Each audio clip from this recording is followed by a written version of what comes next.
आज की इस वीडियो में आज आपको कोई स्टोरी या फिर कोई पास्ट की बात नहीं बल्कि क्वेश्चन के साथ स्टार्ट करना चाहूंगा। और क्वेश्चन ये है कि सिर्फ 20 सालों में दुबई के पास इतनी टेक्नोलॉजी कहां से आई? कैसे Dubai global destination, global hub और third most travel city in the world बन गई? कैसे दुबई इतना पावरफुल बना पिछले 20 सालों में? 20 साल पहले तक दुबई में सिर्फ रेत ही रेत थी, तो दुबई के पास इतना पैसा कहां से आया?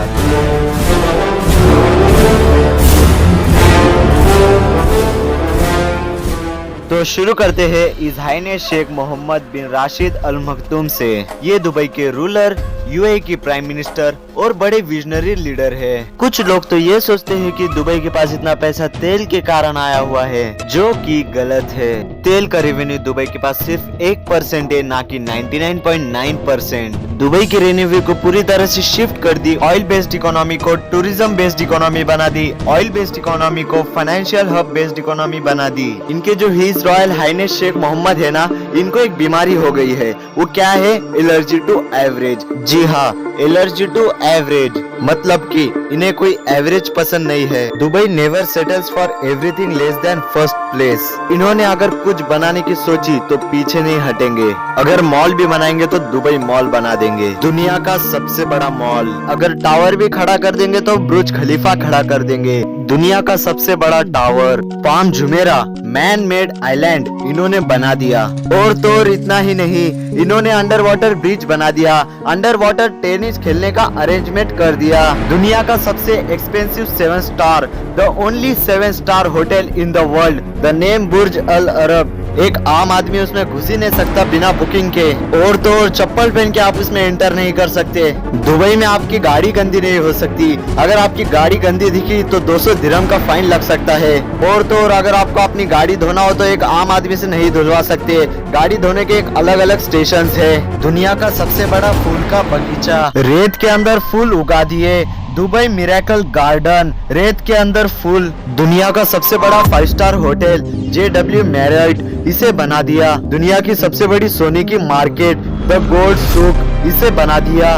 बस इतना ही नहीं, दुबई ने एक दुबई लैंड बना दिया, डिज्नीलैंड से 3 गुना ज्यादा बड़ा, जिसमें लगभग 2 लाख से भी ज्यादा लोग आते हैं। ये जो है ना, रुकते नहीं है। ये हिज हाइनेस शेख, ये खुद अपने आप में इतने विनम्र है कि आम आदमी से जुड़े हुए महसूस करते हैं। एक से बढ़कर एक वादे किए जा रहे हैं। ये क्या कह रहे हैं कि 25% बिल्डिंग्स 3D प्रिंटिंग से बनेंगी 2030 तक।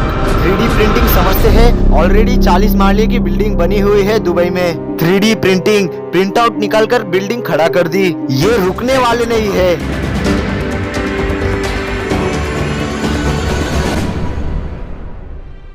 Dubai road and transport authority ने ये अनाउंस कर लिया है कि वो एक पैसेंजर ड्रोन बनाएंगे।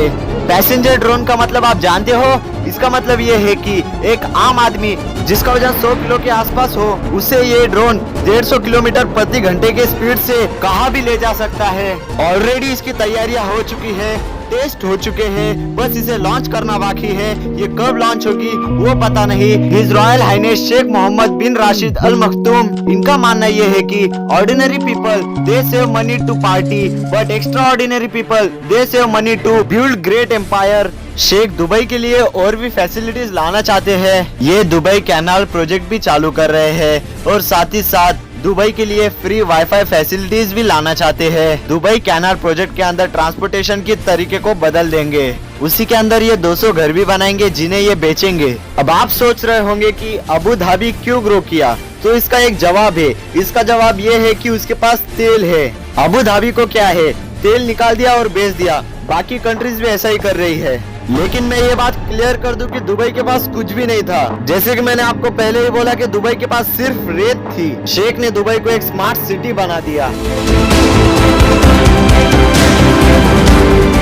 ये तो दुबई का आधा सफर था। शेख ने ये प्लानिंग भी कर ली है कि 2023 तक ये हाइपरलूप ट्रेन लॉन्च करने वाले हैं। ये हाइपरलूप ट्रेन आधी तो कंप्लीट हो चुकी है, लेकिन इसे पूरा कंप्लीट होने में 2 साल का वक्त तो लगेगा ही। मतलब कि 2023 तक ये पूरी कंप्लीट हो जाएंगी।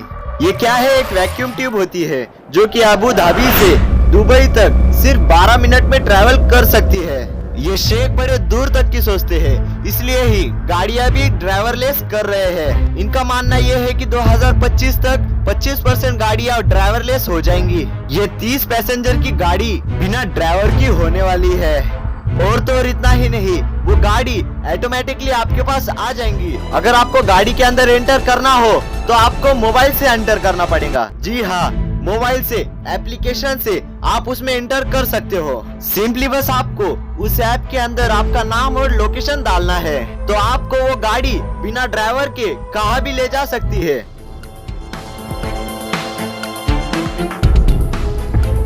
शेख ने इनके लिए जो पुलिस की सर्विस बनाई है वो क्या है?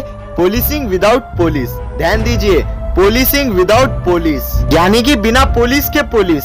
स्मार्ट स्टेशंस बना रहे हैं दुबई के अंदर, एक के बाद एक सब कुछ ऑटोमेटिकली कर दिया। करप्शन का कोई जुगाड़ ही नहीं। ऐसा नहीं कि कोई ट्रैफिक पुलिस पेड़ के पीछे छुपकर देख रही है कि आने दे गाड़ी को, थोड़ा हमारा भी हो जाए। सिस्टम इतना इन्होंने ऑटोमेटिकली कर दिया है कि आप जाइए पुलिस स्टेशन में, आपको वहाँ पुलिस वाले नहीं मिलेंगे, आपको वहाँ ऑटोमेटिकली मशीन मिलेंगे। आप अपने आप कोई भी क्रिमिनल रिकॉर्ड चेक कराना है वो आपको मिलेगा। आपको किसी की केस कंप्लेंट करना है, कोई एक्सीडेंट हुआ है या फिर कोई लॉस्ट एंड फाइंड हुआ है, वो काम आप उस मशीन द्वारा कर सकते हो। आपको पुलिस वाले की जरूरत नहीं पड़ेगी। ये पुलिसिंग विदाउट पुलिस का फायदा क्या हुआ? एक तो ह्यूमन इंटरवेंशन की जरूरत नहीं, मैन पावर की जरूरत नहीं, तो फिर मैन पावर का खर्चा कम हो गया। ज्यादा पुलिस वाले नहीं है तो इस वजह से करप्शन का कोई जुगाड़ ही नहीं, सब कुछ ऑटोमेटिकली कर दिया।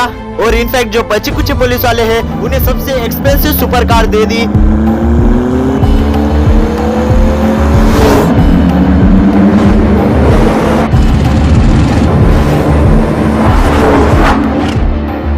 बस इतना ही नहीं, दुबई ने बस इतनी ही तरक्की नहीं कर ली, कच्ची रेती पर बिल्डिंग खड़ा करने का ये विजन किसी के पास नहीं हो सकता। हमारे देश के अंदर जो यमुना के बाजू जो कच्ची मिट्टी है वहाँ पर हम बिल्डिंग खड़ा नहीं कर सकते, क्योंकि कच्ची मिट्टी के ऊपर बिल्डिंग खड़ा नहीं रह सकती। तो फिर दुबई में तो सारी रेत है। तो भाई सवाल ये है कि दुबई में तो सारी की सारी रेत होने के बावजूद भी वहाँ पर बिल्डिंग्स कैसे आ गए? तो इसका एक जवाब है। तो भाई साहब, ये दुनिया के सबसे बेस्ट कंसंट्रेट को लाते हैं। इन्हें कोई भी चीज बढ़िया नहीं चाहिए। अच्छा, तो ईस्टर्न रेंज के अंदर जो पहाड़ियाँ थी दुबई में, वी शेप वैली, तो शेख साहब ने मैनेजर को बुलाया और उनसे कहा कि पहाड़ी ऑटोमेटिकली वी कैसे बन जाएंगी। शेख ने कहा कि जरूर आज से 6000 साल पहले इसमें से पानी बहा करता था, इसलिए ये वी शेप वैली बन गई, क्योंकि पानी ही पहाड़ को काट करके वैली कन्वर्ट करती है। शेख ने जो ये बिल्डिंग्स खड़ा करी है, बुर्ज अल अरब, बुर्ज खलीफा, और ये जो 50-50 माले की बिल्डिंग्स है, ये पानी बहुत पीती है। आप ये समझे कि 2 लाख गैलन लीटर पानी बुर्ज खलीफा को हर रोज चाहिए। जो ये 50 से ज्यादा 5 स्टार होटल दुबई में मौजूद है, वहाँ से पानी कहाँ से आता है? ये सूखी रेत के अंदर पानी कहाँ से मिलेगा? तो इसे कहते हैं विजन।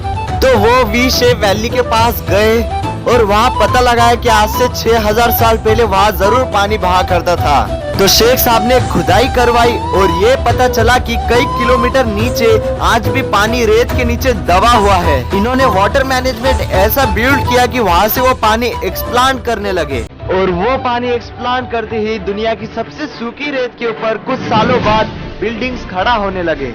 ये बिल्डिंग्स पानी की बहुत प्यासी होती है। दुनिया की किसी भी चीज की बात कर लो, या तो वो दुबई बना रहा है या तो दुबई में वो मौजूद है। कंस्ट्रक्शन तो दुबई में इतनी तेजी से बढ़ रहा है कि 1/4 ऑफ क्रेन्स दुबई में आज मौजूद है। आज बुर्ज खलीफा के पास टोटल 14 वर्ल्ड रिकॉर्ड है। किसी भी चीज की बात कर लो, tallest tower in the world, world's highest restaurant, world's tallest lift, world's tallest fireworks, world's most number of floors, highest residential place, highest night club. Sheikh जानते हैं कि दुनिया भर का ट्रैफिक, दुनिया भर का टैलेंट मैं अपने देश में कैसा लाऊं, इसलिए ही टैक्स फ्री इकोनॉमी बना दी। मतलब कि आप जितना पैसा कमाते हो वो आपका ही रहेगा, सरकार आपसे कोई इनकम टैक्स नहीं लेंगी। जमीन की कमी थी तो कहाँ एक्सपांड करे दुबई को, इस बात को सोचकर इन्होंने मैन मेड आइलैंड बना दिया। जी हाँ, मैन मेड आइलैंड। समुद्र में रेत की भरती डालकर एक आइलैंड बना दिया, लेकिन गोल नहीं, एक अलग टाइप का, जैसे कि एक कोकोनट ट्री।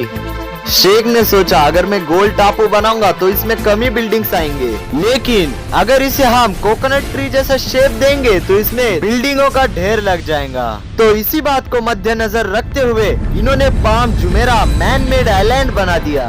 अगर शेख के पास पैसा कम हो गया तो शेख उन बिल्डिंगों को भारी कीमत पर सोल्ड कर देते हैं, यानी कि बेच देते हैं।